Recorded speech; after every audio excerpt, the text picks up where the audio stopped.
Hey everyone, it's Thyworm with a roundup. Enjoying this? Consider subscribing. Path of Exile deployed a new patch 3.11.1, and it brought a lot of improvements, mainly and most notably to the Harvest Grove. Almost everything got buffed over there, including seed drops, seed rewards, different seeds that allow you to buff other seeds, and overall quality of life improvements like making the portal accessible from a 180-degree angle. Previously, you had to use Flame Dash or something to get to the pedestal. Crafting is so much fun in this league, and I can recommend any new player that wanted to check out PoE wholeheartedly to start this league. I'm very much a beginner myself. I've always followed build guys, but this league I'm creating my own character, my own gear and my own adventures in that sense, which feels really good. Crafting is so cheap and easy, and it's a great introduction into more complex crafting. You can't really mess things up. All the materials are free and you can experiment as much as you like. Great league, it's only getting better and I'm having an amazing time. I killed Seer's Awakening level 7 so far. I botched the fight at level 8. I have completed the Atlas again, all the watchstones I've got, and right now I'm juicing maps a few hours per day, just grinding for currency and incrementally upgrading my Ground Slam Berserker. Torchlight 3 created a big post about their technical issues, and for someone like me, an IT architect, this is a good read. I'm working on a video to explain these issues in plain English with some analogies, but I'm not entirely sure if I can pull that off, as some issues described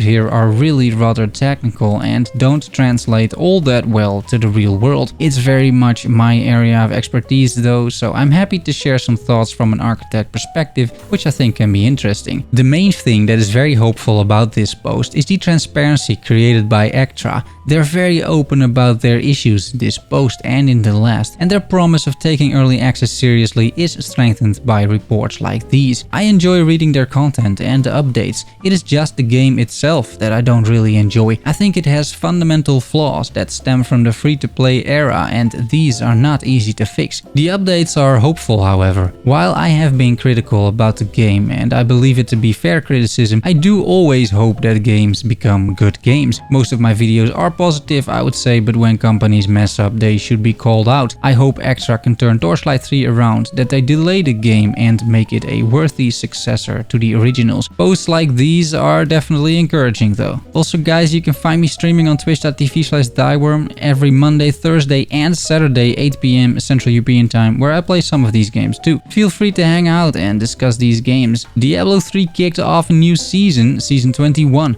I thought of diving in following a Riker guide, but then I realized I never completed the campaign and I don't think I can just jump into the new season and travel to Act 3 as the guide suggests. So now my level 42 Necromancer is plowing through the campaign, and I might find the time to hopefully create an endgame character this season to experience what Diablo 3 endgame is like, as I'm obviously a complete noob at the game. I played in Season 3 once and quit because I found it very boring. These days I'm having more fun, but to me it is overall way less impressive so far than Path of Exile or even Last Epoch. Diablo 4 shared an update as well, which was more of an internal milestone reached by the team. The Diablo team built and finished a complete zone, including cinematics and quests, and the entire team spent 2 days in that zone, playtesting it, enjoying each other's work, and eventually, of course, providing feedback. This feedback was also shared in the quarterly update towards the community, which I think is a nice touch, especially in the absence of BlizzCon. Needless to say, the feedback was generally positive. It's not like they would say it sucked anyway. I'm not going much further into this, as I don't have very specific thoughts at this moment in time about Diablo 4. It's not something I'm looking forward to per se, given Blizzard's recent track record and given the fact the game isn't even in alpha yet. It's going to take many years to see this materialize, so I would rather focus on other games first. There are a few games that really make the best of early access, taking community feedback into account and having a clear plan what they want with their game. Last Epoch is such a game, and Curse of the Dead Gods is also such a game. It is a roguelite action RPG, super fun to play, and at least every month there's new stuff to do. Recently, devs finished the Serpent Catacombs, a zone I haven't got around playing just yet,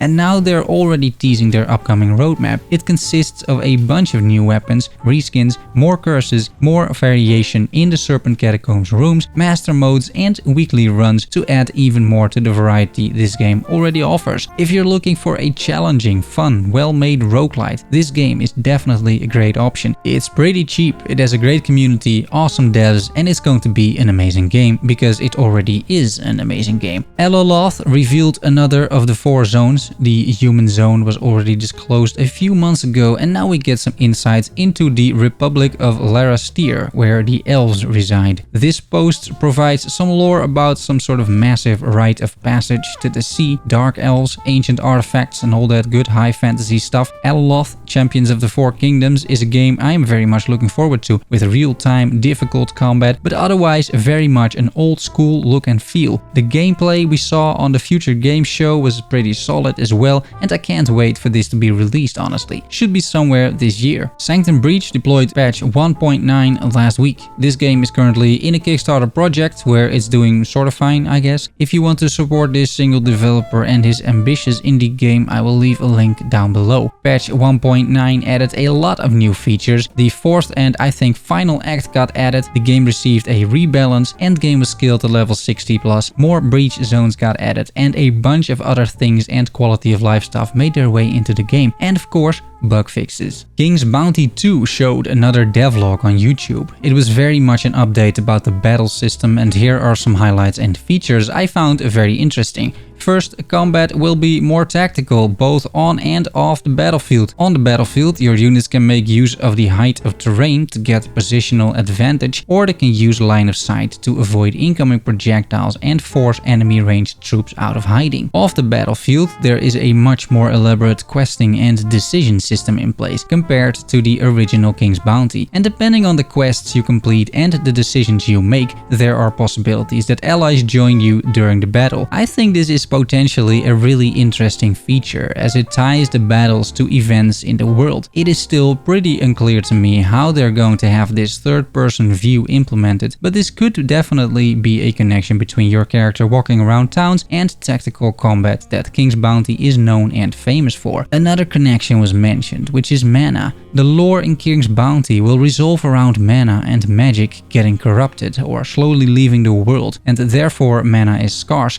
Your pool is finite, and mana is used for casting powerful spells and buff your troops, things that can turn the tide of battle. By completing quests and visiting certain characters in the world, you can restore your mana. Units in your army will level up as they fight more and gain experience. That is also something that's very interesting, as leveling up doesn't only increase their base stats, but in some cases provides them with new abilities and spells too. Particularly higher level units have this mechanic. It offers you the option to use your army for a longer time, as units get stronger each battle they survive. I'm enjoying these updates a lot, and it provides great insight in what King's Bounty 2 will become, although we are some time off from release. It is planned to release somewhere this year, but let's see if they make that deadline. Tainted Grail, an indie game centered around a twisted version of King Arthur inspired lore, introduced a new class, the Druid. I played it on stream yesterday, and I also played the Conquest mode for the first time. The Druid is a summoner class that summons a bunch of abominations and blood minions that then do the fighting for you.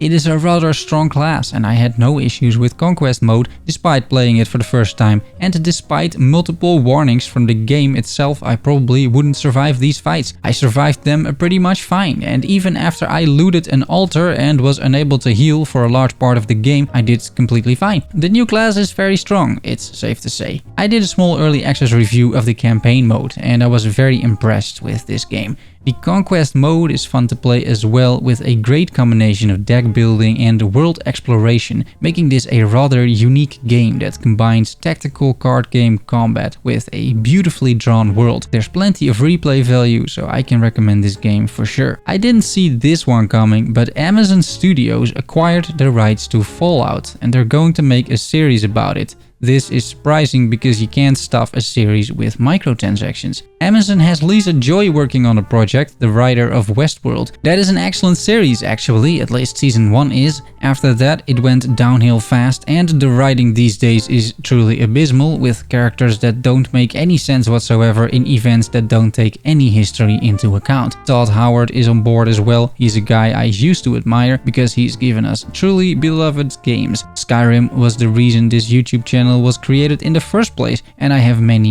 amazing hours and memories memories of that game. Like Lisa, Todd has also abandoned his roots and went into a direction that has very little to do with video games and a lot more to do with corporate greed. I sincerely hope this Fallout story can be a redemption story for Todd and Lisa. Joy has proven herself to be an excellent writer, as Westworld used to be top-notch entertainment with very deep philosophical underlying story arcs, and Fallout used to be excellent entertainment with similarly deep moral choices. Maybe with this series they can create an inspiring narrative that explores the moral depravity after a nuclear disaster and create a story of hope amongst the rubbles of history. The Fallout universe has so many ingredients to make this excellent, so many factions, so many stories, so many characters they can introduce. It's not hard to make something out of this, just like The Witcher did. Source material will not be an issue. Money won't be an issue either with Amazon, so let's see what they come up with. Some personal gaming updates. I'm still farming and grinding hard in Path of Exile. This new league really has sparked my interest in the many game mechanics this magnificent title has to offer,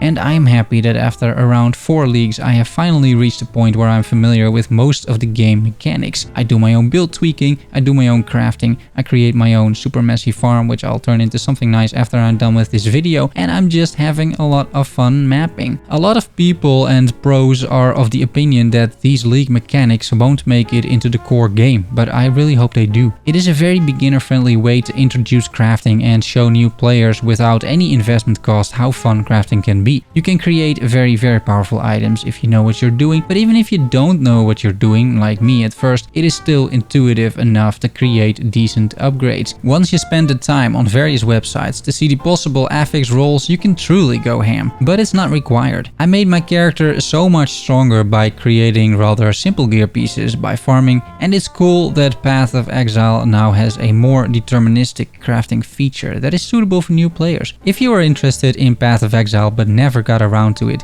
this is definitely the league and the time to dive in. And that is all I have for you this roundup. Once I gathered enough news to fill an episode, I will return. Thanks so much for watching. I will see you all soon. Love you all. Bye bye.